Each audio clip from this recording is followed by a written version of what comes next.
and gentlemen, y'all been asking for this review. You sent in a few death threats. Like if we didn't review this, you're gonna kill us. So now we gotta do the review because we don't want to die. Jon Bellion. Hi everyone, Justin Hands Tano here, the internet's busiest music nerd, and it's time for a review of the new Jon Bellion record, The Human Condition. Songwriter, singer, producer, rapper, Mr. Jon Bellion. For a while now, he has been writing and co-writing songs for some pretty huge stars, while on the side, penning his solo stuff, dropping some projects and mixtapes. So The Human Condition over here, not his first rodeo. However, this album seems to be his big breakout project that a lot of people are finally taking notice of Jon's work. This thing is just under an hour long. It's got 14 tracks and cover art that makes me feel like I'm about to listen to a Disney movie. And the music actually isn't too far off from that comparison, at least when you're talking about music from recent Disney films, specifically like from the Pixar universe. However, I guess it's not the worst thing in the world. I can at least commend Jon on his production on a lot of these tracks. Many of these songs feature a pretty tasteful blend of radio and soundtrack pop with a little bit of rap. The album kicks off with a pretty vibrant instrumental and Jon telling a story about how, despite the fame, despite the money, he hasn't changed. Still the same guy, which is cool, shows a lot of heart on his part, but unfortunately his vocals are kind of marred in this really ugly chorus effect that makes telling what Jon is saying nearly impossible. That is until he starts to sing, which is when his rap voice just transitions into this boyish, angelic.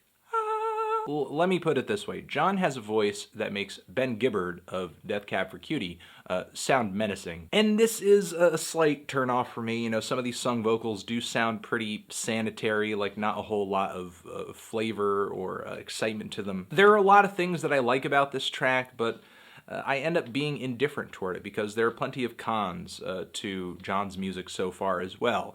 And I feel roughly the same about the song 80s Films, even though I can see Jon is making some interesting artistic choices, especially with the production on this track where it has this kind of bouncy sheen on all the instrumentation that calls back to many of the amazing hit songs that made it onto countless 80s soundtracks. The song itself is kind of this grossly sentimental ballad about going back to a time when things were simpler, I guess, and it was like 9th grade and Jon was just kind of chilling with this person who he liked watching 80s movies. And again, I think the singing is okay, the production pretty decent. I think what Jon is offering is certainly better and more entertaining and thoughtful than a lot of the comparable pretty boy pop artists who you might find on the market today, like Bieber and Zayn. I wouldn't say Jon's music is intolerable by any stretch of the imagination. He certainly knows his way around a hook as well, like the song Good in Me, where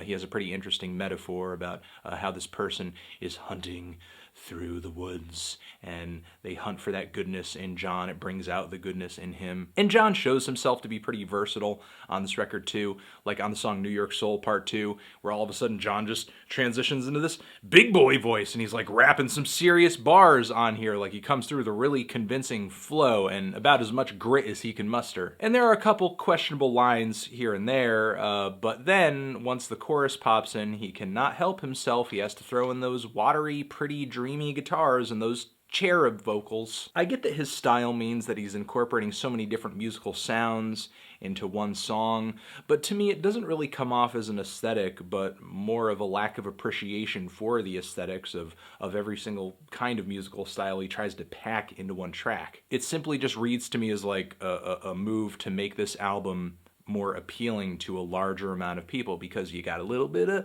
pop in there, you got a little bit of rock in there, you got a little bit of hip-hop in there, and it's all coming together. So I think the mishmash of influences here kind of softens the blow of any good parts of this record, because often what's decent on the album is quickly swapped out for something that I don't really care for that much. But ignoring that, I think the production and the instrumentals are pretty good on the album, again, but I can't really get into many of the songs on here. I think the songwriting and especially the lyrics are kind of insipid. Like, they reflect the emotional maturity and complexity of the children's movies that Jon's music is clearly inspired by. Not only that, but I just feel like a lot of the lyrics feed on this totally unearned nostalgia, especially on tracks like 80s films.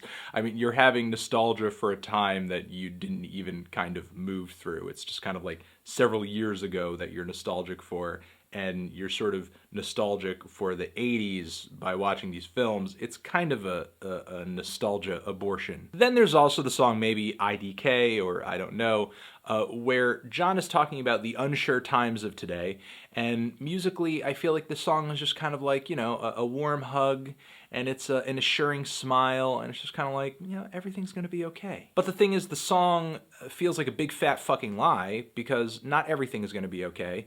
Things are pretty screwed right now. Could just be my pessimism here, but it just feels like a really shallow, surface level attempt to just blanket over all the crap that's going on right now. I mean, putting out a song like this while we're on the verge of moving through an election cycle where our choices are Donald Trump or Hillary Clinton. Not to mention that this song also features kind of the electronic acoustic blend of instrumentation that makes me think of songs like Avicii's Wake Me Up, and I hate that song. On the song Woke the Fuck Up, another track where I really like the production. I mean, I think it's super inventive the way Jon produces this beat, especially as, you know, you have these samples of like someone, you know, waking up with this really huge breath as if they haven't been able to breathe for a little bit. The instrumental is very harmonious and glitzy and pretty, but I feel like some of the lyrics on here, like when Jon is singing about how we live in an age where everything is staged, is kind of like an unconscious admission of the emotional staging of this record. Jon, I think, would like his listeners to believe that with this album he's really letting us in,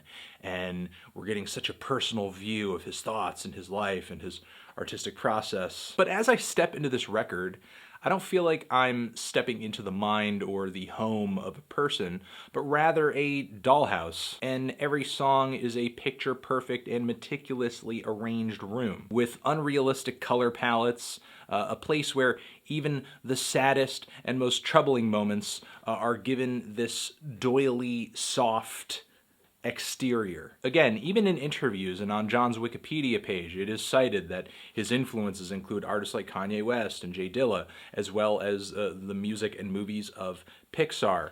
And I guess I could give it to Jon for actually making music that before I even read this, I thought, that actually kind of reminds me of this stuff. So he definitely channels his influences in a way where his music embodies them, but this isn't really a combination of sounds I'm even mildly interested in, nor am I interested in a band that brings together the artistry of Nirvana and Hanna-Barbera, or Bob Dylan and Japanese anime, or James Brown and Charlie Brown. I just don't think this record is for me. You know, it's not terrible, but I'm just pretty indifferent to the whole thing. It's just a sparkling combination of pop music and rap music. Not so sparkling that it's disgustingly commercial. You know, there's certainly some creative and intriguing ideas coming through in the production, but I'm not really interested in that many of the tunes, not into the lyrics, many of which are just so desperate to tug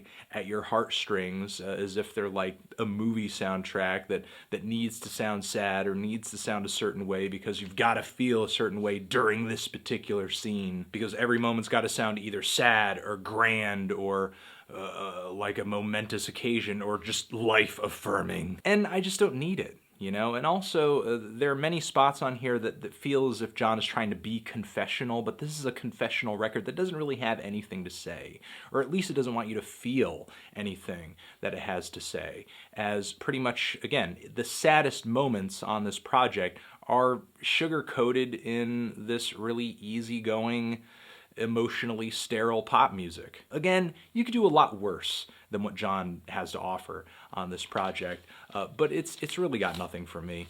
I'm feeling a light to decent 5 on this thing. Transition. Have you given this album a listen? Did you love it? Did you hate it? What would you rate it? You're the best. You're the best. What should I review next? Hit the like if you like. please subscribe, and please don't cry if you happen to disagree with my opinion in this review. Jon Bellion, The Human Condition, forever.